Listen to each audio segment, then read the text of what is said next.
ಒಳಗಾಗುವುದು. ಯಾಕೆ ನಾವ್ಯಾರು, ನಮ್ಮ ಹಿನ್ನೆಲೆ ಏನು ಎನ್ನುವುದನ್ನು ಸ್ಪಷ್ಟವಾಗಿ ಯೋಚನೆ ಮಾಡಲೇಬೇಕು. ದಶರಥ ಭೂಪತಿಗಳಿಗೆ 4 ಮಂದಿ ಮಕ್ಕಳು, ರಾಮ, ಭರತ, ಲಕ್ಷ್ಮಣ, ಶತ್ರುಘ್ನ ಎನ್ನುವ ಹಾಗೆ. ಅವರಲ್ಲಿ ಕೊನೆಯವನಾದಂತಹ ಶತ್ರುಘ್ನ ಇವತ್ತು ಸೇನೆಯ ನೇತಾರನಾಗಿ ಹೊರಟು ನಿಂತಿದ್ದೇನೆ. ಯಾಕೆ?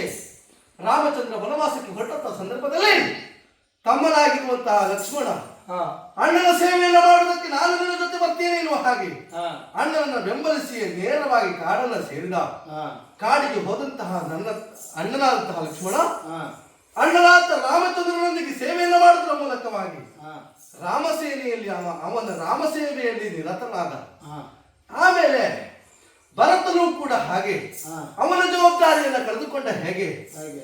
ಅಣ್ಣನ ಕಾಡಿಗೆ ಹೋದ ವಿಚಾರವನ್ನು ತಿಳಿದು ಇದೆಲ್ಲ ಕೈಗೆ ಕುತಂತ್ರದಿಂದ ಆದದ್ದು ಎನ್ನುವ ವಿಚಾರವನ್ನು ತಿಳಿದಂತ ಭರತನು ಕೂಡ ನೇರವಾಗಿ ಹೋಗಿ ರಾಮನ ಪಾದುಕೆಯನ್ನ ತಂದು ತಂದೆ ಗ್ರಾಮದಲ್ಲಿ ಇರಿಸುವುದರ ಮೂಲಕವಾಗಿ ಅವನ ಪ್ರತಿನಿಧಿಯಾಗಿ ಸೇವೆಯನ್ನ ಮಾಡಿದ. ಈ ಶತ್ರುಘ್ನಿಗೆ ರಾಮನ ಸೇವೆ ಮಾಡುವುದಕ್ಕೆ ಹೇಗೆ ಅವಕಾಶ ಸಿಗ್ತದೆ, ಯಾವಾಗ ಸಿಗ್ತದೆ ಎನ್ನುವ ಹಾಗೆ ಯೋಚನೆ ಮಾಡುವ ಸಂದರ್ಭದಲ್ಲಿ ಇವತ್ತು ಹೇಳಿದ ಮಾತು, ಅಶ್ವಮೇಧ ಯಾಗವನ್ನು ಮಾಡ್ತಾ ಇದ್ದೇನೆ, ಅಶ್ವತತ್ವವನ್ನು ಮಾಡಬೇಕು ಅಂತ ಆದ್ರೆ ಇಳೆಯಲ್ಲಿ ಪೂಜಿಸಿಬಿಟ್ಟಂತ ತೊರಗೆ ಎನ್ನುವುದು ಎಲ್ಲ ನಾಡನ್ನು ಸುತ್ತುವರಿಬೇಕು, ಯಾರು ಸೇರಿ ನೇತಾರರಾಗಿ ಹೋಗುದು ಎನ್ನುವ ಹಾಗೆ ಅಣ್ಣ ಯೋಚನೆಗೆ ಒಳಗಾದ ಸಂದರ್ಭದಲ್ಲಿ ನೇರವಾಗಿ ರಾಮಚಂದ್ರನಲ್ಲಿಗೆ ಹೋದೆ. ಸೇನೆಯ ನೇತಾರನಾಗಿ ನಾನೇ ಹೋಗ್ತೇನೆ ಅಣ್ಣ ಎನ್ನುವ ಹಾಗೆ ಆವಾಗ ಅಣ್ಣ ಹರಸಿ ಕಳುಹಿಸಿದ. ಹೋಗು ತಮ್ಮ, ನೀನೇ ಸಮರ್ಥ ಎನ್ನುವ ಹಾಗೆ ಅಣ್ಣನಿಂದ ಅನುಮತಿಯನ್ನು ಪಡೆದು ಹೊರಟು ನಿಂತವನಿದ್ದೇನೆ. ಇದುವರೆಗೆ ಅದೆಷ್ಟೋ ರಾಜ್ಯವನ್ನು ಸುತ್ತುವರಿದು ಕಪ್ಪ ಕಾಣಿಕೆಯನ್ನು ಪಡೆದುಕೊಂಡ ಹಾಗಾಯ್ತು. ಇವತ್ತು ಯೋಚನೆ ಮಾಡುವುದು ಎಲ್ಲಿಗೆ ತುರಗ ಹೋಯ್ತು ಎನ್ನುವ ಹಾಗೆ ನಮ್ಮವರೇ ಆದಂತ ಸೇವಕರನ್ನ ಕಳುಹಿಸಿಕೊಟ್ಟೆ. ಏನು ಮಾಡೋಣ ಹೇಳಿ? ನೀರು ಕುಡಿಯಲು ಹೋದಂತಹ ತುರಗ ಎನ್ನುವುದು ಕಣ್ಣಿಗೆ ಕಾಣಿಸ್ತಾ ಇಲ್ಲ, ಎಲ್ಲಿ ಹೋಯ್ತು ಎನ್ನುವುದು ಗೊತ್ತಿಲ್ಲ ಎನ್ನುವ ಹಾಗೆ. ಹಾಗಾದ್ರೆ ಎಲ್ಲಿ ಹೋಯ್ತು ಎನ್ನುವ ಹಾಗೆ ನದಿ ತೀರಕ್ಕೆ ಬಂದು ನೋಡಿದ್ರೆ ಈ ನದಿ ತೀರಕ್ಕೆ ಬಂದು ನೋಡುವಾಗ ವಾತಾವರಣವನ್ನು ಕಾಣ್ತೇನೆ. ತುರಗ ಇಳಿದದ್ದು ಸತ್ಯ, ನದಿಯನ್ನು ಉತ್ತರಿಸಿ ಆ ಕಡೆಗೆ ಹೋಗ್ಲಿಲ್ಲ, ಮತ್ತೆ ಹಿಂತಿರುಗಿ ಬರಲಿಲ್ಲ. ತುರಗ ಹೋದದ್ದು ಎಲ್ಲಿಗೆ ಎನ್ನುವ ಹಾಗೆ ಯೋಚನೆಗೆ ಒಳಗಾದಾಗ ನಮ್ಮವರೆಲ್ಲವರು ಎಂದು ಹೇಳಿದ್ರು. ಯೋಚನೆ ಮಾಡುವಂತ ಅಗತ್ಯ ಇಲ್ಲ ಶತ್ರುಘ್ನಯ್ಯ, ತುರಗ ಎಲ್ಲಿ ಆಯ್ತು ನಾವು ಕರೆ ತರ್ತೇವೆ ಎನ್ನುವ ಹಾಗೆ. ಕರೆ ತರುವುದು ಹೌದು, ಇಂತೆಲ್ಲಿ ಉಂಟು ಅಂತ ಗೊತ್ತಿದ್ರೆ ತರಬಹುದು, ಎಲ್ಲಿ ಉಂಟು ಅಂತ ಗೊತ್ತಿರ್ಬೇಕಲ್ಲ ಎನ್ನುವ ಹಾಗೆ ಯೋಚನೆ ಮಾಡ್ತಾ ಇರುವಾಗ ದೇವ ಋಷಿಗಳಂತ ನಾರದರ ಆಗಮನವಾಯಿತು. ಅವರು ಬಂದಾಗ ಅವರನ್ನು ಯೋಗ್ಯ ರೀತಿಯಲ್ಲಿ ಕರೆತಂದು ಉಪಚರಿಸಿರಿ. ನನ್ನ ಮುಖವನ್ನ ಕಂಡಂತ ಅವರು ಯಾಕೆ ಚಿಂತೆ ಎನ್ನುವ ಹಾಗೆ ಪ್ರಶ್ನಿಸಿದ್ರು. ಅವರಲ್ಲಿ ನನ್ನ ಕಷ್ಟವನ್ನ ಹೇಳಿಕೊಂಡೆ. ನೀರು ಕುಡಿಯಲು ಹೋದಂತ ತುರಗ ಕಣ್ಣಿಗೆ ಕಾಣುವುದಿಲ್ಲ ಸ್ವಾಮಿ, ಎಲ್ಲಿ ಹೋಯ್ತು ಎನ್ನುವ ಹಾಗೆ ತಿಳಿಯುವುದಕ್ಕೆ ಸಾಧ್ಯ ಇಲ್ಲ ಎನ್ನುವ ಹಾಗೆ ಪ್ರಶ್ನಿಸಿದಾಗ ಅವರು ಆಡಿದ ಮಾತು ಹೇಗೆ? ಅದು ಹೋದದ್ದು ಬೇರೆ ಎಲ್ಲಿಗೂ ಅಲ್ಲ, ಜಲದ ಅಂತರಾಳವನ್ನು ಸೇರಿದೆ ಎನ್ನುವ ಹಾಗೆ. ಜಲದ ಅಂತರಾಳದಲ್ಲಿ ಒಂದು ಲೋಕ ಉಂಟು, ಅದುವೇ ಮಾಯಾಪುರ ಎನ್ನುವ ಹಾಗೆ. ಆ ಮಾಯಾಪುರವನ್ನು ಆಳುವವಳು ಕುಮುದಿನಿ ಎನ್ನುವವಳು. ಹಾಗಾದ್ರೆ ಅಲ್ಲಿ ಈಗ ಪ್ರತಿನಿಧಿಯಾಗಿ ಆಳ್ತಾ ಇದ್ದವರು ಮದನಾಕ್ಷಿ ತಾರಾವಳಿಯರು, ಅವರು ತುರಗವನ್ನು ಕಟ್ಟಿದ್ದಾರೆ ಎನ್ನುವ ಹಾಗೆ ವಿಚಾರ ಎನ್ನುವುದು ನಮಗೆ ಗೊತ್ತಾಯ್ತು. ಹಾಗಾದ್ರೆ ಹೋಗಬೇಕಲ್ಲ, ನಮ್ಮವರೆಲ್ಲವರಿಗೂ ಹರಸಿ ಕಳುಹಿಸಿಕೊಟ್ಟೆ. ಎಲ್ಲವರು ತುರಕ್ಕಾಗಿ ಹೋದವರಿದ್ದಾರೆ. ಹಾಗಾದ್ರೆ ಅವರಿಂದ ಸೋಲನ್ನು ಅನುಭವಿಸಿದ್ದಾರೆ ಎನ್ನುವ ವಿಚಾರ ತಿಳಿದುಕೊಂಡಿದ್ದೇನೆ. ಇನ್ನು ಕಾಲಹರಣ ಮಾಡುವುದರಲ್ಲಿ ಅರ್ಥ ಇಲ್ಲ. ಬಂದಿರುವಂತಹ ಹೆಣ್ಣು ಮಕ್ಕಳನ್ನು ಎದುರಿಸಲೇಬೇಕಾಗಿದೆ. ಹಾಗಾಗಿ ಧನುರ್ಧಾರಿಯಾಗಿ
ನಮ್ಮಲ್ಲಿ ಬಂದಿರುವಂತ ಪಟಲದ ಬಡಿದಟ್ಟುವುದರ ಮೂಲಕ ನಮ್ಮನ್ನ ನಿಲ್ಲಿಸಿದವರಿದ್ದೀರಿ. ಸರಿ, ತುರಂಗವನ್ನ ಬಿಟ್ಟು ಕೊಟ್ಟಾದೀತು, ಅಲ್ಲಂದ್ರೆ ಪರಿಣಾಮ ಕೆಟ್ಟದಾಗ್ತದೆ. ಕೇಳಲಿಕ್ಕೆ ಬಂದವ ನೀನ್ ಯಾರು? ಶತ್ರುಘ್ನ. ನೀನೇಯೋ?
ನಮ್ಮ ನಿರೀಕ್ಷೆಯೇ ಹಾಗೆ. ಬರುವವರು ಭಗವಂತರು ಯಾರು ಎನ್ನುವ ಹಾಗೆ ಏನು ನಿಮ್ಮಲ್ಲಿ ಬಂದಿರುವಂತಹ ಜನಗಳಿಲ್ಲೋ ಧಮರನು ಪುಷ್ಕರಾದಿಗಳೆಲ್ಲ ಮಳೆಯಿದ್ದಾರೆ. ನೋಡು ಆ ಕಡೆಯಲ್ಲಿ ಧರಾಶಾಯಿಗಳಾಗಿದ್ದಾರೆ. ಕಾರಣವೇ ವಿಚಾರಿಸುವುದಕ್ಕೆ ಬಂದಿರುವಂತಹ ಪಟ್ಟು ಭಟ್ಟರು ಎನ್ನುವ ಹಾಗೆ ಅಹಂಕಾರವನ್ನು ತೋರಿಸಿದವನ ಅಹಂಕಾರ ಮುರಿಯುವುದೇ ನಮ್ಮ ಕರ್ತವ್ಯವಾಗಿದೆ. ಹಾಗಾಗಿ ಬಂದಿರುವಂತಹ ಅವರೆಲ್ಲರೂ ಸೋಲಿಸಿದವರು ಯಾರು? ನನ್ನ ಭಗಿನಿ. ಹೌದಾ? ನೋಡಲ್ಲಿ ಕೂತ್ಕೊಂಡಿದ್ದಾಳೆ. ಅವಳಿಗೆ ಸ್ವಲ್ಪ ವಿಶ್ರಾಂತಿ ಕೊಟ್ಟದ್ದು ನಾನು. ಇಷ್ಟೊಂದು ಹಾರಾಟ ಅವಳು ಇಷ್ಟೊತ್ತಿಗೆ ಅವಳು ಹಾರಾಟ, ಈಗ ನನ್ನ ಹಾರಾಟ. ನೀನು ಬಂದ ಮೇಲೆ ಅವಳು ಮುಗಿಸಿದ್ದು. ಹೌದು, ಅವಳು ಸ್ವಲ್ಪ ಅವಳಿಗೆ ವಿಶ್ರಾಂತಿ ಕೊಟ್ಟದ್ದು. ಮದನಾಕ್ಷಿ ನಾನಾಗಿದ್ದೇನೆ, ಭಗಿನಿಯಾದವಳು ತಾರಾವಳಿ. ಮದನಾಕ್ಷಿ ತಾರಾವಳಿಯವರು ಯಾರಿರುವ ಹಾಗೆ ವಿಚಾರಿಸಲಿಕ್ಕೆ ಹೋದೆ ಅಂತಾರೆ. ನೋಡು ನಮ್ಮ ಪುರಿಯನ್ನು ಸರಿಯಾಗಿ ಮಾಯಾಪುರವಿದು ಬಂದವಳು ನೀನು ಶತ್ರುಘ್ನೇ. ಅರ್ಥವಾಯ್ತು ಅರ್ಥವಾಯ್ತು. ರಾಮನನಿದ ಶತ್ರುಘ್ನ ಕೈಯಲ್ಲಿ ಧುರಗಳನ್ನು ಬಿಲ್ವಾನ ಸೋಲಿಸುತ್ತೆ ನೀವು ಹಾಗೆ ಮುಂಬರಿದುಕೊಂಡು ಬಂದವರು. ಏನು ತಿಳಿಯದೆ ನಿಮ್ಮ ಕುದುರೆಯನ್ನು ಕಟ್ಟಿದ್ದೇವಾ? ನೋಡಿ ನಿಮ್ಮ ಕುದುರೆಯಲ್ಲಿ ಸುಮ್ಮನೆ ಕೂತಿದ್ದು ಅದನ್ನು ಕಟ್ಟಿದ್ದೇವೆ ನಾವು. ಹಾಗೆ ನಮಗೆ ತಲೆ ಕೂಡ ಅಷ್ಟು ಗೆದ್ದಿಲ್ಲ, ಹಾಗೆ ಕಟ್ಟಿದ್ದೇವೆ ನಾವು. ನಮ್ಮವರೆಗೆ ಬಂದಿರುವಂತಹ ದುರ್ಗವನ್ನು ನೋಡಿದ್ದೇವೆ. ಮಾತ್ರವಲ್ಲ, ಆದ್ರೆ ಹಣೆಯಲ್ಲಿ ಬರೆದಿರುವಂತಹ ಲಿಖಿತವನ್ನು ವಾಚಿಸಿದವರು ನಾವು. ಅದು ಓದದೆ ಕಟ್ಟಿದ್ರೆ ಹಾಗೆ, ಓದದೆ ಕಟ್ಟುವುದಕ್ಕೆ ನಾವು ಹುಚ್ಚಿಡಿದಿಲ್ಲ. ಅದರಲ್ಲಿ ಒಕ್ಕಣೆ ಏನು ಗೊತ್ತು? ಬಲವುಳ್ಳಂತಹ ಬಲನು ಕಟ್ಟಿ ಕಾದುವುದು, ಬಲಹೀನರಾದರೆ ಕಪ್ಪ ಕೊಟ್ಟು ಶರಣಾಗುವುದು. ನಮ್ಮಲ್ಲಿ ಬಲ ಇಲ್ವಾ? ನಾವು ಹೆಣ್ಣು ಮಕ್ಕಳಾದ್ರೆ ನಿಮಗೆ ವಿಷಯವೇ ಸಾಬೀತು. ಒಮ್ಮೊಮ್ಮೆ ಹೆಣ್ಣು ಮಕ್ಕಳಿಗೆ ಇರುವ ಬಲ ಗಂಡು ಮಕ್ಕಳಿಗೆ ಇರುವುದಿಲ್ಲ. ಗಂಡು ಮಕ್ಕಳ ಸಂಪೂರ್ಣ ಬಲ ಹೋಗುವುದು ಯಾವಾಗ ಕೇಳಿದ್ರೆ ಮದುವೆ ಆದ ಮೇಲೆ. ಕೆಲವರ ಮನೆಯಲ್ಲಿ ಮದುವೆ ಆದ ಮೇಲೆ ಬಲ ಹೋಯ್ತಂತ ಲೆಕ್ಕಾಚಾರ. ನಮ್ಮದು ಹಾಗಲ್ಲ. ಈ ಮಾಯಾಪುರಿಯಲ್ಲಿದ್ದಂತ ಹೆಣ್ಮಕ್ಳು ನಿಮಗೆ ಅದರ ಅನುಭವ ಉಂಟಲ್ಲ. ಈಗ ಸಂತಾನ ನಮಗೆ ಪ್ರಾಪ್ತಿಯಾಗಬೇಕು ಅಂತ ಗಂಡಿನ ಅವಶ್ಯಕತೆ ನಮಗೆ ಬೇಕು, ಹೌದಾ? ಆ ಗಂಡು ಎನ್ನುವುದು ನಿರ್ಮಿತವಾಗಬೇಕು ಅಂತ ನಾವು ಹೊರಗಿಂದ ಕಲಿಸುವ ಕ್ರಮ ಇಲ್ಲ. ನಮ್ಮಲ್ಲಿ ನಾವು ಸೃಷ್ಟಿ ಮಾಡ್ತೇವೆ. ನಾವು ಕೇಳಿದ್ದೇವೆ ನೀವು ಕಟ್ಟಿ ಮಾಡ್ತೀವಿ ಅಂತ. ನಾವು ಕಡ್ಡಿ ಅಲ್ಲ, ಹುಲ್ಕಡ್ಡಿ ಮಾಡಿ ಬಿಸಾಡಿ ಏನನ್ನು ಮಾಡ್ತೇವೆ. ಯಾಕಂದ್ರೆ ನಮ್ಮಲ್ಲಿ ಕಲಿತಿರುವಂತಹ ವಿದ್ಯೆ ಅಷ್ಟು ಉಂಟು. ಹೌದು, ಪುರುಷ ಬೇಕು ಅಂತ ಆದ್ರೆ ಕಾಣುವಂತಹ ಕೆರೆಯಲ್ಲಿ ನಾವು ಮುಳುಗಿ ಏರುವಂತಹ ಕಾಲಕ್ಕೆ. ಅದು ಎರಡು ಉಂಟಂತ. ಯಾವುದು? ಒಂದು ಯಾವ ಜಾಲ ಅದು? ಮೋಡಿ ಜಾಲ, ಮಹೇಂದ್ರ ಜಾಲ, ಇಂದ್ರಜಾಲ, ಮಹೇಂದ್ರ ಜಾಲ. ಹಾಗೆಯೇ ನಮ್ಮಲ್ಲಿರುವಂತಹ ವಿದ್ಯೆಯನ್ನು ನಾವು ಪ್ರಕಟಪಡಿಸುವಲ್ಲಿ ಮುಂದಾಗುವವರು. ಯಾಕೆ ಗಂಡು ಸತ್ಯತೆ ಬೇಕು ಅಂತ ಆದ್ರೆ ಕೆರೆಯಲ್ಲಿ ಮುಳುಗಿ ಗಂಡಾಗಿ ಹುಟ್ಟುತ್ತಾನೆ. ಅವನು ನಾವು ಕೂಡಿಕೊಂಡ ತದನಂತರವಾಗಿ ಮತ್ತೆ ಆ ಕೆರೆಯಲ್ಲಿ ಮುಳುಗಿ ಎದ್ರೆ ಸಾಕು ಹೆಣ್ಣೆ ಆಗ್ತಾನೆ. ನಮ್ಮಲ್ಲಿ ಕ್ರಮವೇ ಹಾಗೆ. ನಿಮಗೆ ಅಷ್ಟೆಲ್ಲ ಆಗ್ಲಿಕ್ಕಿಲ್ಲ. ನೀವು ಹೆಣ್ಣನ್ನ ಗಂಡು ಮಾಡ್ತೀವಿ, ಏನನ್ನು ಮಾಡ್ತೇವೆ, ಮತ್ತೆ ಆ ಗಂಡನ್ನು ಮತ್ತೆ ಪುನಃ ಹೆಣ್ಣು ಮಾಡ್ತೇವೆ. ಹೌದಾ? ನನ್ನ ನೋಡುವ ಗೊತ್ತಾಗುದು ನಿಮಗೆ. ಹಾಗೆಯೇ ಒಂದ ರೀತಿ ಆಗುಂಟು. ನಮ್ಮ ಕ್ರಮವೇ ಹಾಗೆ. ಶತ್ರುಘ್ನ, ನೀ ಆಡಿದೆಯಲ್ಲ ಎಲ್ಲ ಕಪಟ ನಿಶಾಚರಿಯರು ಎನ್ನುವ ಹಾಗೆ ಅಂತಹ ದುರ್ಲತ್ತದ ಕಳವನ್ನು ನಡೆಯನ್ನು ಆಡಿದೆವು ಅಂತ ಆದ್ರೆ ಕೃತ್ಯವನ್ನು ಮಾಡಿದ ಹಾಗೆ ಆಗಬಹುದು. ನಿನ್ನ ಮಾತ್ರ ಪ್ರಕಾರವಾಗಿ ನಾನು ಅದನ್ನು ಒಪ್ಪಿಕೊಳ್ತೇನೆ. ಹಾಗಂತ ಕಪಟ ನಿಶಾಚರಿಯರು ನಾವಲ್ಲ. ನೀವು ಕಳಸತ್ಯ ನಾವು ಖಂಡಿತವಾಗಿ ಅಲ್ಲವಲ್ಲ. ಯಾಕೆ ಹೇಳು? ನಿನ್ನ ಕುದುರೆಯನ್ನು ನಾವು ಕಟ್ಟಿದ್ದೆ ಯಾಕೆ? ಬಲು ಉಂಟು ನಮ್ಮಲ್ಲಿ ತೋರಿಸಬೇಕು, ವ್ಯಕ್ತಪಡಿಸಿಕೊಳ್ಳಬೇಕೆಂಬ ಕಾರಣಕ್ಕಾಗಿ ಕಟ್ಟಿದ್ದೇವೆ, ಅಲ್ಲದೆ ನಾವು ಬಲಹೀನರಾಗುವುದಕ್ಕೆ ಮುಂದಾದವರಲ್ಲ. ಹಾಗಾಗಿ ನಿನ್ನಲ್ಲಿ ಒಂದು ಮಾತು ಹೇಳ್ತೇನೆ. ದುರಕ್ಕಾಗಿ ಬಂದಂತಹ ನಿನ್ನನ್ನು ಸೆರೆ ಹಿಡಿಯುವುದು ಮಾತ್ರವಲ್ಲ, ಆಮೇಲೆ ನಿನ್ನನ್ನು ಸೆರೆ ಹಿಡಿದಾಗ ನಿನ್ನನ್ನು ವಿಚಾರಿಸುವುದಕ್ಕೆ ಕೆಲವರೆಲ್ಲ ಬರ್ಲಿಕ್ಕಿದ್ದಾರೆ. ಅವರನ್ನೆಲ್ಲವನ್ನು ನೋಡಿಕೊಳ್ಳುವಂತಹ ಜವಾಬ್ದಾರಿ ನನಗುಂಟು. ಬಂದವರು ಬಿಡು, ಇಷ್ಟರೊಳಗೆಲ್ಲ ಮದುವೆ ಇದ್ದಾರೆ. ನಿನ್ನನ್ನು ಬಿಡುತ್ತೇವೆ ಅಂತ ಭಾವಿಸಿಕೊಳ್ಳಬೇಡ. ಈಗ ನಿನ್ನೆಲ್ಲ ಕಳಸತಿ ಅಂತ ಹೇಳಿದೆ ಯಾಕೆ? ಯಾಕೆ? ನಿಮ್ಮ ಹಿನ್ನೆಲೆ ಬಗ್ಗೆ ಹೇಳಿದ್ರು. ನಮ್ಮ ಹಿನ್ನೆಲೆ, ನಿಮ್ಮ ಹುಟ್ಟು ಹೇಗೆ? ನಮ್ಮ ಹುಟ್ಟಿರ್ಲಿ, ಅದು ನಾನು ಮತ್ತೆ ಎಂತ ಬಯಸ್ತೇನೆ. ಈಗ ನೀನೀಗ ನಿನ್ನನ್ನು ಕಟ್ತೇನೆ, ಅದನ್ನು ತಿಳಿದು ನಾನು ನಿನ್ನ ಕಳಸತಿ ಹೇಗೆ ನೀನು ಹೇಳಿದ್ದೆ. ಹಾಗಾಗಿ ಈಗ ನಿಮಗೆ ರಾಮನ ಕಾಣಬೇಕಾ?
ನಾನು ಯುದ್ಧ ಮಾಡ್ಲಿಕ್ಕೆ ಬಂದದಲ್ವೇ ಅಲ್ಲ, ಯುದ್ಧ ಮಾಡ್ಲೇಬೇಕು ಅಂತ ಬಂದ. ಯುದ್ಧ ಮಾಡಿ ಎಲ್ಲ ಮಡಿಯುತ್ತಾರೆ, ಹಾಗಾಗಿ ಹೇಳಿದ್ದೀನಿ ನಾನು. ಆದ್ರೆ ಹಾ. ನಾನು ಯುದ್ಧ ಮಾಡಲಿಲ್ಲ, ನಿನ್ನಲ್ಲಿ ಮಾತಿಗಿಳಿದೆ. ಯಾಕೆ? ಯಾಕೆ? ನನ್ಗೆ ಗೊತ್ತಾಯ್ತು ಏನು ಸ್ವಲ್ಪ ಮಾತಾಡುವುದಿದ್ರೆ ನೀನೇ ಅಂತ. ಹಾ, ಹಾಗಾಗಿ ನಿನ್ನಲ್ಲಿ ಮಾತಾಡ್ಬೇಕು ಅಂತ. ನಾನು ಮಾತಾಡಿದ್ರೆ ಮತ್ತೆ ಕಷ್ಟ ಆಗ್ತದೆ ಅಂತೇಳಿ ಮಾತಾಡುದು. ನನಗೆ ಆಶ್ಚರ್ಯ ಆದದ್ದು ಯಾಕೆ ಮನೆಯ, ಹಾ, ಇದು ಮಾಯಾಪುರ. ಹೌದು. ಇಂಥದ್ದೊಂದು ಜಲದಂತರಾಳದಲ್ಲಿ ಹಾ, ಇಂಥದ್ದೊಂದು ದೊಡ್ಡ ಪುರವನ್ನು ರಚಿಸಿದ್ದೀರಿ. ಹೌದು. ಅಷ್ಟೇ ಮಾತ್ರ ಅಲ್ಲ, ಮತ್ತೆ ನಮ್ಮಲ್ಲಿ ಕಾರ್ಯಕ್ರಮ ಎಲ್ಲ ಆಗ್ತದೆ ಗೊತ್ತಿಲ್ಲ ನಿಮಗೆ. ಹೌದಾ? ವರ್ಷಕ್ಕೊಂದೊಂದು ಕಾರ್ಯಕ್ರಮ ಕಳಸಾಗಿರುತ್ತೆ, ವರ್ಷ ಉಂಟಲ್ಲ. ಹಾಗಾದ್ರೆ ಒಂದು ಹೆಚ್ಚು ಉಂಟಲ್ಲ ನಮ್ಮಲ್ಲಿ. ದುರುಳತ್ವದ ಕಾಲ ಸತ್ಯರಿಗೆ ನಿಮಗೆ ಹಾ, ಇಂಥದ್ದೆಲ್ಲ ವೈಭವ, ಹಾ, ಈ ರೀತಿ ಯೋಗ ಭಾಗ್ಯ ನಮ್ಮದು ಹೊತ್ತೊತ್ತಿಗೆ ಆಗುವಾಗ ಮನ್ಸು ಬಂದಾಗೆಲ್ಲ ನಮ್ಮ ಕಾರ್ಯಕ್ರಮ ಹೆಚ್ಚಿದೆ. ಇಷ್ಟೆಲ್ಲ ಅನುಭವಿಸುವುದಕ್ಕೆ ಹಾ. ಈ ರೀತಿ ಇರುವುದಕ್ಕೆ ಸಾಧ್ಯ ಇಲ್ಲ. ಹಾಗೆ ದುರುಳತ್ವ ನೀವು ಯಾರು ಹೇಳಿದ್ದೀನಿ ನಿಮಗೆ? ಕಳ ಸತ್ಯ ಇರುವುದು. ಅದು ನಮ್ಮ ನೋಡುವಾಗ ಹಾಗೆ ಮಾಡು. ನಮ್ಮ ಮನಸ್ಸನ್ನು ಸರಿಯಾಗಿ ಅರ್ಥ ಮಾಡ್ಕೊಂಡವ್ರು ಯಾರಿಲ್ಲ. ಮನಸ್ಸೊಳ್ಳೆದ ನಮ್ಮ ಮನಸ್ಸಂತ ಹೇಳಿದ್ರೆ ವಿಶಾಲ ಮೈದಾನ ಇದ್ದಾಗ ನೀವು ಹೇಳ್ಕೊಳ್ಳುದು. ಅದು ಹೇಳ್ಕೊಳ್ದನ್ನು ತಿಳ್ಕೊಳ್ಬೇಕು, ತಿಳ್ಕೊಳ್ಳೋದ್ರೆ ಹೇಳ್ಬೇಕು. ಏನ್ ಮಾಡುದು? ಗೊತ್ತಿಲ್ಲದವ್ರಿಗೆ ಹೇಳಿಕೊಟ್ಟು ಒಳ್ಳೇದಾಗ್ತದೆ. ಯಾಕೆ? ಹಾ. ನಿಮ್ಮ ಮನಸ್ಸು ಸರಿ ಇಲ್ಲ ಎನ್ನುವುದು ಈಗ ವ್ಯಕ್ತಪಡಿಸಿ. ಹೇಗೆ ಹೇಳಿದೆ ನೀನು? ನೀವು ಹೇಳಿದ್ರಲ್ಲ, ಹಾ, ರಾಮನ ಸೇನೆಯ ನೇತಾರನಾಗಿ ಬಂದವ ನಾನು. ನಿನ್ನನ್ನು ಕಟ್ಟಿದ್ದೇನೆ. ಕಟ್ಟಿದ ಹೌದು. ಕಟ್ಟಿದ್ದು ನನ್ನನ್ನಲ್ಲ, ಸೆರೆ ಹಿಡಿಯುತ್ತೇನೆ. ನೀನಾ? ಹಾ. ಅದು ನಿನ್ನ ಹುಚ್ಚು ಕಲ್ಪನೆ. ಹಾ. ನನ್ನನ್ನ ಕಟ್ಟಬೇಕೆನ್ನುವ ಕಾರಣಕ್ಕಾಗಿ ಈ ಹಿಂದೆ ಅದೆಷ್ಟೋ ಧರಣಿ ಪಾಲಕರೆಲ್ಲ ಬಂದ್ರು. ಹಾ. ಆದ್ರೆ ಏನು ಮಾಡೋಣ ಹೇಳು? ಹಾ. ಶತ್ರುಘ್ನನನ್ನ ಕಟ್ಟುವಂತಹ ಯೋಗ ಭಾಗ್ಯವೋ ಹಾ. ಅಥವಾ ಆ ಸಾಮರ್ಥ್ಯವೋ ಹಾ. ಇದುವರೆಗೆ ಯಾರಿಗೂ ಬರಲಿಲ್ಲ, ಯಾರಿಗೂ ಸಿಗಲಿಲ್ಲ. ಕಟ್ಟುವುದಕ್ಕೆ ಯೋಗ ಬೇಕಂತಿಲ್ಲ, ಕಟ್ಟುವುದಕ್ಕೆ ನಮ್ಮಲ್ಲಿ ಸಾಮರ್ಥ್ಯ ಬೇಕು. ಮತ್ತೆ ಇದುವರೆಗೆ ಅಂತಹದ್ದೊಂದು ಸಾಮರ್ಥ್ಯವುಳ್ಳವರು ಯಾರು ಸಿಗಲಿಲ್ಲ. ನೋಡ್ಲಿಕ್ಕೆ ಸಪೂರ ಇದ್ದೇವೆ ಅಂತೇಳಿ ಯೋಚನೆ ಮಾಡಬೇಡ. ಹಾ. ನಾವು ಯುದ್ಧ ಮಾಡಿದ್ರೆ ಎಂತವರನ್ನು ಕೆಳಗೆ ಮಲಗಿಸ್ತೇವೆ. ಇದೆಂತ ಕಟ್ಲಿಕ್ಕೆ ತಂದ? ಕಟ್ಟುವುದಕ್ಕೆ ತಂದದ್ದು ನಿಮ್ಗೆ. ಅದಕ್ಕೆ ಬೇರೆ ವ್ಯವಸ್ಥೆ ಇಲ್ಲ. ಇರ್ಲಿ ಬಿಡು. ನೋಡಿ ಬರ್ತದೆ. ಈ ಶತ್ರುಘ್ನ ಕಟ್ಟುವಂತ ಯೋಗ್ಯತೆಯೋ ಶಕ್ತಿಯೋ ಯಾರಿಗಿಲ್ಲ. ಹಾ. ಆದ್ರಿಂದ ಹೇಳ್ತಾ ಇದ್ದೇನೆ, ಏನು? ಏ ಕಳ ಸತ್ಯರೇ, ಹಾ. ಇದೆಲ್ಲ ನಿಮಗೆ ಸರಿಯಲ್ಲ. ಹಾ. ಕೂತ್ರೆ ಬಿಟ್ಟುಕೊಡು. ಕಟ್ಟಲೇಬೇಕು. ಹಾ. ಶತ್ರುಘ್ನ, ಏನು? ನೀ ಆಡಿದ್ಯಲ್ಲ ರಾಮನನ್ನು ನಾನು ಶತ್ರುಘ್ನ ಎನ್ನುವ ಹಾಗೆ. ಹೌದು. ರಾಮನ ಕುರಿತಾಗಿ ಅರಿಯದೆ ನೀವು ಎಷ್ಟೆಲ್ಲ ವ್ಯವಹಾರ ಮಾಡಿದ್ರಿ ಎನ್ನುವ ಹಾಗೆ. ನಿಮಗೆ ಏನು ಗೊತ್ತುಂಟು ರಾಮನ ಯೋಗ್ಯತೆ? ನೀನು ಅವನ ಅನುಜನಾಗಿ ಎಷ್ಟೋ ತಿಳಿದುಕೊಂಡಿರಬಹುದು, ಹಾ. ಆದರೆ ಹಾ. ಅವನ ಭಕ್ತೆಯಾಗಿ ಹಾ. ನಾ ತಿಳಿದುದು ಎಷ್ಟು ಬಲ್ಲೆಯ?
ನೀನ್ ಹೇಳಿದೆಯಲ್ಲ, ಮತ್ತೆ ತುರಗ ಬಿಟ್ಟುಕೊಡು ಈಗ. ನೀ ಆಡಿದೆಯಲ್ಲ, ಹಾ, ತುರಗ ಬಿಟ್ಟು ಕೊಡಬೇಕು, ಹೌದು. ಕಪ್ಪವನ್ನು ಒಪ್ಪಿಸಬೇಕು. ಶರಣಾಗತಿಯನ್ನು ಹೊಂದಿದೆ ಹೋಗುತ್ತಾರೆ. ಹಾ, ತರಳೆಯಾದಂತಹ ನಿಮ್ಮನ್ನು ರಕ್ಷಣೆ ಮಾಡ್ತೇನೆ. ಹೌದು, ಮಕ್ಕಳಂತೆ ಕಾಯ್ತೇನೆ. ನಾನು ನಿನ್ನ ಮಾತು ಹೆದರಿದೆ ಅಂತ ಭಾವಿಸಿದೀಯ. ಹಾ, ಆದ್ರೆ ನಾನು ಇಷ್ಟು ಕೆಲಸ ಮಾಡಿದ್ದೆ ಯಾಕೆ ಗೊತ್ತುಂಟ? ಏನು? ರಾಮನೆನ್ನುವಂತಹ ನಾಮವನ್ನು ಉಚ್ಚರಿಸಿದೆಯಲ್ಲ ನೀನು, ಹಾ, ಹಾಗಾಗಿ ಇಷ್ಟು ಮಾಡಿದ್ದೆ ನಾನು. ಅಂದ್ರೆ ನಿನಗೆ ರಾಮನ ನಾಮ ಎನ್ನುವುದು ನಿನ್ನನ್ನು ಕುಣಿಸಿತು ಅಂತ ಆಯ್ತು. ಹೌದು, ರಾಮನ ಯೋಗ್ಯತೆ ನೋಡೆ ಏನು ಹಾಗೆ. ಕುಂಟನಾಗಲಿ ಹೆಡವನಾಗಲಿ ಹಾ, ಒಮ್ಮೆನೆಗಾದು ಹಾ, ರಾಮನನ್ನು ಕಾಣ ಬಯಸುತ್ತಾನಂತೆ. ಯಾಕೆ? ಜೀವನದಲ್ಲಿ ಮುಕ್ತಿಯನ್ನು ಪಡೆಯಬೇಕು ಅಂತ ಆದ್ರೆ ಪ್ರಭು ರಾಮನನ್ನು ಕಾಣಬೇಕಂತೆ. ಹೌದು. ನಿಮಗೆಲ್ಲ ತಿಳಿದಿದೆಯಲ್ಲ, ಹಾ, ರಾಮಾಯ ರಾಮಭದ್ರಾಯ ರಾಮಚಂದ್ರಾಯ ವೇದಸಿ ಹಾ, ರಘುನಾಥಾಯ ನಾಥಾಯ ಸೀತಾಯ ಪತೇ ನಮಃ ಹಾ. ಮಂತ್ರವನ್ನು ಜಪಿಸುವುದು ಮಾತ್ರವಲ್ಲ, ಹಾ. ಅದಕ್ಕೆ ತಿಳಿದವರನ್ನು ಹೇಳಿದ್ದಾರೆ. ಏನು? ರಾಮ ಮಂತ್ರವ ಜಪಿಸು, ಹೇ ಮನುಜ ನೀ ರಾಮ ಮಂತ್ರವ ಜಪಿಸು. ಯಾಕೆ ಆಡಿದ? ಆ ಮಂತ್ರ ಈ ಮಂತ್ರ ಎನಬೇಡ, ಸೋಮಶೇಖರ ತನ್ನ ಭಾಮೆಗಳು ಹಿತ ಮಂತ್ರ. ಅಂತಹ ರಾಮನೆನ್ನುವಂತಹ ಎರಡಕ್ಷರವನ್ನು ಭಜಿಸಿದ್ದೇ ಹೌದು ಅಂತಾದ್ರೆ ಮನದಲ್ಲಿರುವಂತಹ ಕ್ಲೇಶಗಳೆಲ್ಲವೂ ದೂರವಾಗಿ ಮನಸ್ಸಿಗೆ ನೆಮ್ಮದಿಯು, ಹಿತವು, ಸಜ್ಜನಿಕೆಯು ಮಾತ್ರವಲ್ಲ ದುರಿತಗಳನ್ನು ನಿವಾರಣೆ ಮಾಡುವಂತಹ ರಾಮನಲ್ಲಿ ಅಂತಹ ಬಲವಿದೆಯಂತೆ. ಶತ್ರುಘ್ನ, ಕಪ್ಪವನ್ನು ಒಪ್ಪಿಸಲೇಬೇಕು. ಹೌದು. ಆದ್ರೆ ನೀನಾಡಿದ ಹಾಗೆ ಅಲ್ಲ, ರಾಮನ ನಾವು ಬಯಸ್ತಾ ಇದ್ದೇವೆ, ಆದ್ರೆ ಯುದ್ಧಕ್ಕಾಗಿ ಬಂದ್ರಲ್ಲ ಇವರು. ರಾಮನನ್ನು ಭಜಿಸುವಂತಹ ನೀವು ಯಾಕೆ ಯುದ್ಧದ ಆಕಾಂಕ್ಷಿಗಳ? ರಾಮನ ಭಕ್ತರಾದ ನಾವು ಹಾ. ರಾಮನ ಜೊತೆಯಾಡುವಾದಂತಹ ನಿಮ್ಮ ಜೊತೆಯಲ್ಲಿ ಹಾ. ಯುದ್ಧ ಕೊಡ್ಲಿಕ್ಕುಂಟು, ನೀವು ನಮ್ಮ ಶರಣಾಗತಿ ಹೊಂದಬೇಕು ತಾನೆ ಅಲ್ವಾ? ಕಾರಣ ಉಂಟು. ನಮ್ಮ ಸೇನೆಗೆ ಬೆಂಬಲಿಗರಾಗಿ ಬನ್ನಿ. ರಾಮನ ವಿಚಾರವನ್ನು ತಿಳಿದವರು ನಾವು. ಹಾ. ಪರಮ ಪುರುಷ ವಿಶ್ವವಿಭೂತಿಯ ಹಾ. ಚರಿತೆಗಳ ಬಲ್ಲ ನಾನು. ಹಾ. ಪರಮ ಪುರುಷನಂತೆ ಅವನು, ಹೌದು. ಸಾಮಾನ್ಯದವನೇ. ವೈಕುಂಠದಲ್ಲಿ ಇದ್ದಂತಹ ಶ್ರೀಮನ್ನಾರಾಯಣನೇ ಹ್ಮ್. ದಶರಥನ ಸುಕುಮಾರನಾಗಿ ಹಾ. ಈ ಲೋಕದಲ್ಲಿ ಕಾಣಿಸಿಕೊಂಡನಂತೆ. ಹಾ. ಮಾತ್ರವಲ್ಲ, ಹ್ಮ್. ಏಕವತ್ತಿ ವೃತಸ್ಥನಾದ ಹ್ಮ್. ಮರ್ಯಾದ ಪುರುಷೋತ್ತಮನಾಗಿ ಹಾ. ಕಾಣಿಸಿಕೊಂಡನಂತೆ. ಹಾ. ರಾವಣ ಕುಂಭಕರ್ಣ ಖಳರನ್ನು ಹಾ. ಧಮನಿಸಿದನಂತೆ. ಮಾತ್ರವಲ್ಲ, ಭುವಿಯ ಭಾರವನ್ನ ಕಳೆಯುವುದಕ್ಕೆ ಬಂದಂತಹ ಪುಣ್ಯ ಪುರುಷ ಇರುವುದರಲ್ಲಿ ಅನುಮಾನವೇ ಇಲ್ಲ. ಖಂಡಿತವಾಗಿ ಹೌದು. ಹಾ. ಅದಕ್ಕಾಗಿ ಆಡಿದಲ್ವೇ ಹಾ. ಪರಮ ಪುರುಷನವನು ಎನ್ನುವ ಹಾಗೆ. ಹ್ಮ್. ಮಾತ್ರವಲ್ಲ, ಹಾ. ಸಾಧು ಸಜ್ಜನರು ಯಾರಿದ್ದಾರೆ ಎನ್ನುವ ಹಾಗೆ ತಿಳಿಯುವಂತಹ ಶಕ್ತಿ ಉಳ್ಳವನು ಯಾರು ಕೇಳಿದ್ರೆ ಹ್ಮ್. ದಯಾಳುವಾದಂತಹ ರಾಮನಂತೆ. ರಾಮನ ಅಲ್ಲದಿದ್ರೆ ವಿಭೀಷಣನಿಗೆ ಹಾ. ಶ್ರೀಲಂಕೆಯ ಪಟ್ಟೆಯನ್ನು ದೊರಕುವುದಕ್ಕೆ ಸಾಧ್ಯ ಉಂಟೆ? ಅಲ್ವಾ? ರಕ್ಕಸರ ಕುಲದಲ್ಲಿಯೇ ಹುಟ್ಟಿ ರಕ್ಕಸ ಪ್ರವೃತ್ತಿಯನ್ನು ಮೈಗೂಡಿಸಿಕೊಂಡವರಿಗೆ ಹಾ. ಶಿಕ್ಷಾದಾಯಕನಾದರಂತೆ. ರಕ್ಕಸರ ಕುಲದಲ್ಲಿ ಹುಟ್ಟಿ ಸಚ್ಚಾರ್ಯವಂತನಾಗಿ ಬಾಳಿ ಬದುಕಿದರಂತಾದ್ರೆ ಅವನಿಗೆ ದಾರಿದೀಪ. ಅದಕ್ಕೆ ಕಾರಣ ವಿಭೀಷಣನೇ ಆಗಿದ್ದಾನೆ. ಅಂತಹ ರಾಮ ಮಾತ್ರವಲ್ಲ, ಕರ್ಣನಿಧಿಯಾದವನವನು ಯಾರಲ್ಲಿ ಆದ್ರೂ ಭೇದವನ್ನು ಕಲ್ಪಿಸಿಕೊಳ್ಳುವುದಕ್ಕೆ ಸಾಧ್ಯ ಉಂಟೆ? ಖಂಡಿತವಾಗಿ ಇಲ್ಲವೇ ಇಲ್ಲ. ಇನ್ನೊಂದು ಸಮಯದಲ್ಲಿ ಆನಂದದಲ್ಲಿ ಕಾನನದಲ್ಲಿ ಶಬರಿ ಎಂಬಂತಹ ಮಾತೆಯು ರಾಮನ ಮಂತ್ರವನ್ನು ಜಪಿಸುತ್ತಾ ಅನುದಿನವೂ ರಾಮನ್ನೇ ಕೊಡಬೇಕು, ರಾಮನನ್ನು ಕಾಣಬೇಕು ಎನ್ನುವ ಹಾಗೆ ಆಶಿಸಿದಳಂತೆ. ಅಂತಹ ರಾಮನು ಆ ಶಬರಿಗೆ ತನ್ನ ದಿವ್ಯ ದರ್ಶನವನ್ನಿತ್ತರಂತೆ. ಕರುಣಾನಿಧಿ ಅಲ್ಲಿ ಭೇದವನ್ನು ತೋರಿಸಲಿಲ್ಲ, ಆಕೆ ಕೊಟ್ಟಿರುವಂತಹ ಫಲವನ್ನು ವಂಚಿಸಿದರಂತೆ. ಹಾಗಿದ್ರೆ ಯಾರಲ್ಲಿಯೂ ರಾಮ ಭೇದವನ್ನು ಕಲ್ಪಿಸಿದವನಲ್ಲ. ರಾಮನಲ್ಲಿದ್ದಾರಿರುವಂತಹ ಪ್ರಶ್ನೆಯೊಂದನ್ನು ಮುಡಿಯುವಂತ ಕಾಲಕ್ಕೆ ನಮ್ಮ ಹೃದಯವನ್ನೇ ನಾವು ನೆಚ್ಚಿ ತೋರಿಸಬೇಕು. ಇನ್ನೊಂದು ಸಮಯದಲ್ಲಿ ಹನುಮಂತನು ರಾಮನಲ್ಲಿದ್ದಾರೆ ಎಂದು ಕೇಳುವಾಗ ಹೃದಯವನ್ನು ಬಿಚ್ಚಿ ತೋರಿಸಿದನಂತೆ. ತನ್ನ ಹೃದಯದಲ್ಲಿ ನೆಲೆಯಾಗಿಸಿದ್ದಾನೆ. ರಾಮ ಕಾಣುವುದಕ್ಕಾಗಿ ಇರುವವನಲ್ಲ, ಹೃದಯ ಮಂದದಲ್ಲಿ ಸ್ಥಿರವಾಗಿರುವುದಕ್ಕಿರುವವನು ರಾಮ. ಸ್ಥಿರದಲ್ಲಿರುವಂತಹ ಚರಾಚರ ಜೀವಿಗಳ ಹೃದಯದಲ್ಲಿ, ಅಂದ್ರೆ ಪ್ರಾಣಿ ಹೃದಯದಲ್ಲಿ, ಮನುಷ್ಯರ ಹೃದಯದಲ್ಲಿ, ಪಕ್ಷಿಗಳ ಹೃದಯದಲ್ಲಿ ರಾಮನಿದ್ದಾನಂತೆ. ಅಂತಹ ರಾಮನನ್ನು ಭಜಿಸುತ್ತಾ ಇದ್ದವರು ನಾವು. ಆದ್ರೆ ಇಷ್ಟೆಲ್ಲ ಯಾಕೆ ಆಡಿದೆ? ಅಲ್ಲ, ಇಷ್ಟೆಲ್ಲ ನಾನು ನಿನ್ನಲ್ಲಿ ಆಡ್ತಾ ಇರುವುದಾದ್ರೆ ಯಾಕೆ? ಶತ್ರುಘ್ನ, ನಮಗಿರುವಂತಹ ಒಂದೇ ಒಂದು ಆಸೆ ಯಾವುದು ಗೊತ್ತುಂಟ? ರಾಮನನ್ನು ಕಾಣಬೇಕು, ರಾಮನ ಪದ ಸೇವೆಯನ್ನು ಮಾಡಬೇಕು, ಪರಮ ಸಾಹಿತ್ಯವನ್ನು ಬಯಸಬೇಕು ಎನ್ನುವ ಹಾಗೆ ನಾವು ಭಾವಿಸಿದವರಾಗಿದ್ದೇವೆ. ನಿನ್ನಲ್ಲಿ ಕೇಳುವುದು ಒಂದೇ, ರಾಮನನ್ನು ಇಲ್ಲಿವರೆಗೆ ಬರೆಸು, ಕಪ್ಪವನ್ನು ಒಪ್ಪಿಸುತ್ತೇವೆ, ಶರಣಾಗತಿಯನ್ನು ಹೊಂದುತ್ತೇವೆ, ಅದರ ನಂತರ ದೂರವನ್ನು ಮಾಡುತ್ತೇವೆ. ಕಪ್ಪ ಕೊಡಬೇಕು ಅಂತಿದ್ರೆ ರಾಮನೇ, ರಾಮ ಬರುವುದಕ್ಕೆ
ಅಪೇಕ್ಷೆ ಏನು ಎನ್ನುವುದು ಈಗ ಗೊತ್ತಾಯ್ತು. ಹೌದು, ರಾಮನನ್ನ ಕಾಣಬೇಕು, ಹಾ ರಾಮನ ದರ್ಶನವನ್ನು ಪಡೆಯಬೇಕು ಎನ್ನುವ ಹಾಗೆ. ಹೌದು.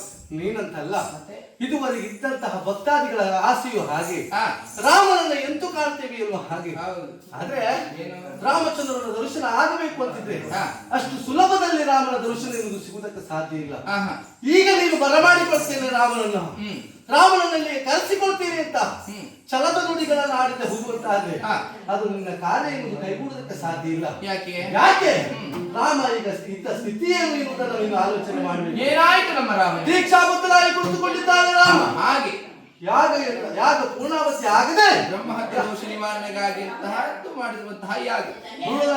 ರಾವಣಾಧಿಕಾರನ ಕೊಂದ ಕಾರಣದಿಂದ ಬ್ರಹ್ಮಹತ್ಯೆ ದೋಷ ಹೊಂದಿರುವಂತಹ ಶಂಕೆಯಿಂದ ಅಶ್ವಕೃತವನ್ನು ಕೈಗೊಂಡಿದ್ದ. ಆ ಅಶ್ವಕೃತವನ್ನು ಕೈಗೊಂಡಂತಹ ರಾಮ ಈಗ ದೀಕ್ಷೆಯಲ್ಲಿ ಕುಳಿತುಕೊಂಡಿದ್ದಾನೆ. ಯಾವ ಕಾರಣಕ್ಕೂ ದೀಕ್ಷೆಯ ಮಧ್ಯದಲ್ಲಿ ಎದ್ದು ಬರುವುದಕ್ಕೆ ಸಾಧ್ಯ ಇಲ್ಲವೇ ಇಲ್ಲ. ಎದ್ದು ಬರುವುದಿಲ್ವ? ಎದ್ದು ಬರಬೇಕು ಯಾವಾಗ? ಅದು ಯಾಗ ಪೂರ್ಣ ಆದ ಮೇಲೆ. ಆದ್ರೂ ಒಳಗೆ ಎದ್ದು ಬರುವುದಕ್ಕೆ ಸಾಧ್ಯ ಇಲ್ಲ.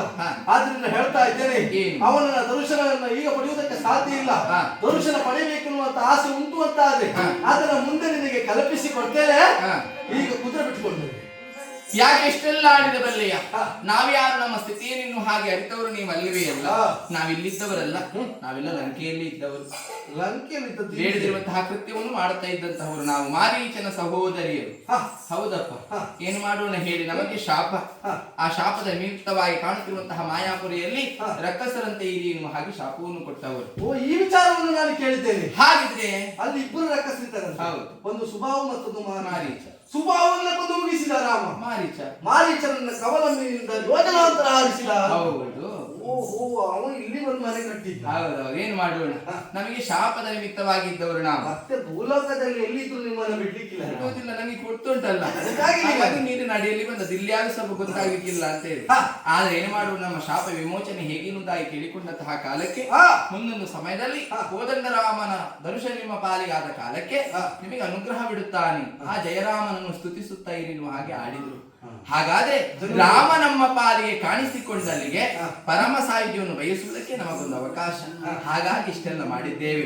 ಶಕ್ತಿಯ ರಾಮನನ್ನು ಭಕ್ತಿಯ ಮೂಲಕವಾಗಿ ಭಜಿಸಿದ್ದೇವೆ. ನಾವು ಭಕ್ತಿ ಎನ್ನುವುದು ನಮ್ಮದು ರಾಮನಿಗೆ ಕೇಳಲಿಲ್ಲ ಎನ್ನುವ ಕಾರಣಕ್ಕೆ ಇದೊಂದು ಸರಿಯಾದಂತಹ ಸುಸಂದರ್ಭ ಎನ್ನುವ ಹಾಗೆ ಭಾವಿಸಿ ಅದು ಹಾಗೆ ಸೇವೆಯನ್ನು ಒಲಿಸಿಕೊಳ್ಳುವುದಕ್ಕೆ ಎರಡು ವಿಧಾನ, ಒಂದು ಭಕ್ತಿ ಮತ್ತೊಂದು ಶಕ್ತಿ. ಈಗ ನೀವು ಶಕ್ತಿಯನ್ನು ಉಪಯೋಗಿಸಿದ್ದೀರಿ. ಆಗಿಲ್ಲ, ಈಗ ಇದು ಶಕ್ತಿ, ಇದು ಭಕ್ತಿ ಆಗಿದೆ, ಇದು ಶಕ್ತಿ. ಭಕ್ತಿ ಮೂಲಕ ಶಕ್ತಿಗಾದ್ರೂ ಬರಲಿ, ಅದಕ್ಕಾಗಿ ನೀವು ಶಕ್ತಿ. ಹೌದು. ಈಗ ಮಾಡುವುದೇನು ನೀವೀಗ? ನಿನ್ನಲ್ಲಿ ಕೇಳುವುದಿಷ್ಟೇ, ರಾಮನನ್ನು ಕಾಣುವುದಕ್ಕೆ ಅವಕಾಶವನ್ನು ಮಾಡಿಕೊಟ್ಟೆ ಅಂತ ಆದ್ರೆ ಪರಮ ಸಾಹಿತ್ಯವನ್ನು ಬಯಸುವುದಕ್ಕೆ ನಮಗೊಂದು ರಾಮನನ್ನು ಈಗ ಕಾಣುವುದಕ್ಕೆ ಅವಕಾಶ ಇಲ್ಲ. ಈ ಕುದುರೆ ಬಿಟ್ಟುಕೊಡ್ಲೇಬೇಕು. ನೀವು ಬಿಟ್ಟುಕೊಡ್ತೇವೆ. ಕಪ್ಪ ನಿಮ್ಮ ಕುದುರೆ ನಿಮ್ಗೆ, ಏನು ನಮಗೆ ಬೇಡ. ನಮಗಾಯ್ತು, ಮುಗಿತ ಬಂತು. ಕಪ್ಪವನ್ನು ನಿಮಗೆ ಕೊಟ್ಟಿದ್ದೇವೆ. ನಮಗೆ ಯಾವ ಅಪೇಕ್ಷೆ ಬಿಟ್ಟಿದ್ದೀನಿ? ಎಲ್ಲ ಬಿಟ್ಟಾಯ್ತು, ಎಲ್ಲ ಬಿಟ್ಟು ಅದೇ ಬಾಣ ಹೌದಿಲ್ಲ, ಕೈಯಲ್ಲಿ ಎಂತಾದ್ರು ಬಿಟ್ಟೆ. ರಾಮನ ಯೋಗ್ಯತೆಯನ್ನು ತಿಳಿದಂತ ನೀವು ಕುದುರೆಯನ್ನು ಕೊಡುವುದಕ್ಕೆ ಸಿದ್ಧರಿದ್ದೀರಿ. ಖಂಡಿತವಾಗಿ ರಾಮನ ದರ್ಶನ ಅಲ್ವಾ? ನೋಡಿ, ನಮ್ಮಲ್ಲಿ ಇರುವುದೆಲ್ಲ ಕಪ್ಪ ಎಲ್ಲ ತಗೊಂಡು ಹೋಗಿ ನಾವು ಕೇಳುದಿಲ್ಲ. ಹಾಗೆ ಈಗ ಕೊಟ್ಟದನ್ನು ಇಟ್ಕೊಂಡು ಹೋಗುದಿಲ್ಲ. ಆದ್ರಿಂದ ರಾಮನ ದರ್ಶನ ಆಗ್ತದೆ. ಈಗ ಅಲ್ಲ, ನನಗೆ ಬೇಕಾದಷ್ಟು ಕೊಟ್ಟೆ ಕಳಿಸುದು ನಾವು. ಅಷ್ಟು ಕೊಟ್ಟರೆ ಸಾಕು, ನಾವು ನಂಬಿಕೆ ಇರಿಸಿದ ಪೂರ್ಣ ಭರವಸೆ ನಿನ್ಮೇಲೆ ಇಟ್ಟಿದ್ದೇವೆ. ಮತ್ತೆ ಇವತ್ತು ಬೇರೆ ನನಗೆ ಲಕ್ಷ್ಯವೇ ಇಲ್ಲ. ಹಾಗಾಗಿ ಈಗ ನಿಮಗೆ ರಾಮನ ದರ್ಶನ ಆಗಬೇಕಲ್ಲ, ಯೋಚನೆ ಮಾಡಬೇಡ. ನಿನಗೆ ಮುದ್ರೆ ಉಂಗುರವನ್ನು ಕೊಟ್ಟೇನೆ.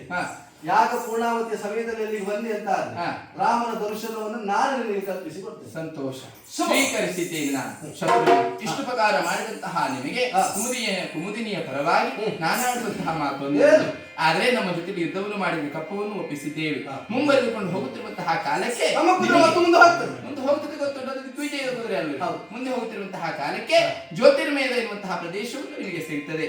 ವೀರಮಣಿ ಎಂಬಾತ ಅಲ್ಲಿ ಆಳ್ವಿಕೆಯನ್ನು ಮಾಡ್ತಾ ಇದ್ದಾನೆ. ಭಕ್ತ. ಓ, ಭಕ್ತ. ಇಲ್ಲಿಯೇ ಕಷ್ಟ ಆಯ್ತಾ ಅಂತ ಅಲ್ಲಲ್ಲ, ಹರಭಕ್ತ.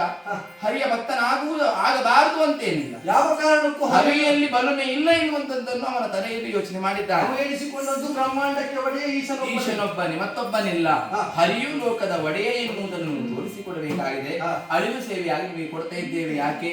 ಒಂದೊಂದು ಸಮಯದಲ್ಲಿ ರಾಮ ಸೇತುವೆಯನ್ನು ಬಲಿಯುವಂತಹ ಕಾಲಕ್ಕೆ ಚಿಕ್ಕದಾಗಿರುವಂತಹ ಅಳಿಲು ಕೂಡ ಒಂದು ಸೇವೆಯನ್ನು ಕೊಟ್ಟಿದ್ದಂತೆ ರಾಮನಿಗೆ. ನಮ್ಮ ದೃಷ್ಟಿ ಇಲ್ಲದಿದ್ರೆ ಮತ್ತೇನು ಮಾಡಿ ಕೆಲಸ ಉಂಟು. ಹಾಗಾಗಿ ಅಳಿಲು ಸೇವೆಯನ್ನು ಸ್ವೀಕರಿಸಬೇಕು. ನಿಮ್ಮನ್ನು ಬೀಳುಗೊಡುತ್ತೇವೆ.